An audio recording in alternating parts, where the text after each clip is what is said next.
c'est vrai que malgré une gestion aussi rigoureuse que possible de l'argent du diocèse, qui est l'argent des catholiques, malgré une maîtrise des emplois salariés et l'acceptation par ceux-ci d'un salaire modeste, eh bien notre diocèse, comme je dirais une très grande majorité des diocèses de France, presque tous, sauf quelques exceptions, ne parviennent pas à couvrir les charges relatives aux personnes par la seule collecte du denier de l'Église. Je rappelle que le denier de l'Église n'a pour objectif que la prise en charge soit des salaires, soit des traitements des prêtres, la prise en charge qui est extrêmement importante aujourd'hui des prêtres en retraite et en particulier des prêtres qui sont dans des établissements médicalisés. Nos auditeurs savent le coût de ces,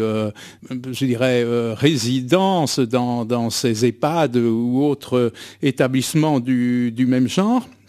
C'est aussi la prise en charge des frais qu'ont, du fait de leur service, les très nombreux bénévoles de notre diocèse. Ils sont extrêmement nombreux, mais il faut prendre en charge.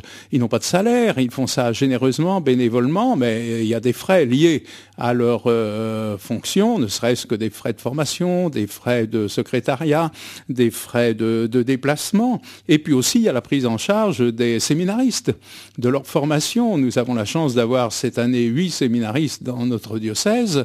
Eh bien, ça a un coût, on ne va pas s'en plaindre. On en voudrait davantage, je prépare l'avenir, mais voilà, ça a un coût et tout ça fait que la somme de tout cela, eh bien, n'est pas couverte aujourd'hui par la collecte du denier de l'Église. Alors, les raisons, on les connaît.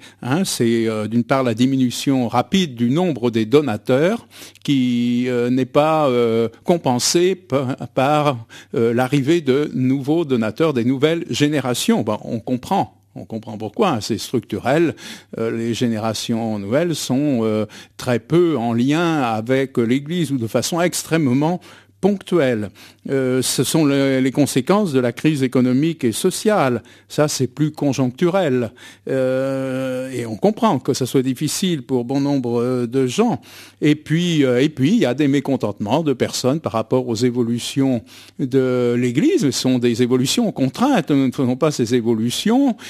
S'il y a moins de prêtres, par exemple, dans les paroisses, s'il y a moins de prêtres, de moins en moins de prêtres pour présider des funérailles et de plus en plus de laïcs, c'est pas pour le plaisir de remplacer les prêtres par des laïcs. C'est la situation qui nous contraint à cela.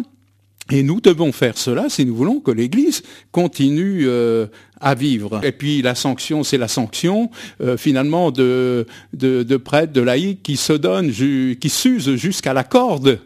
Pour continuer à servir malgré la situation difficile. La sanction, elle est pour qui? Elle est aussi pour tous ces prêtres âgés, dont certains sont en maison médicalisée, qui se sont donnés pendant 50, 60, 70 ans.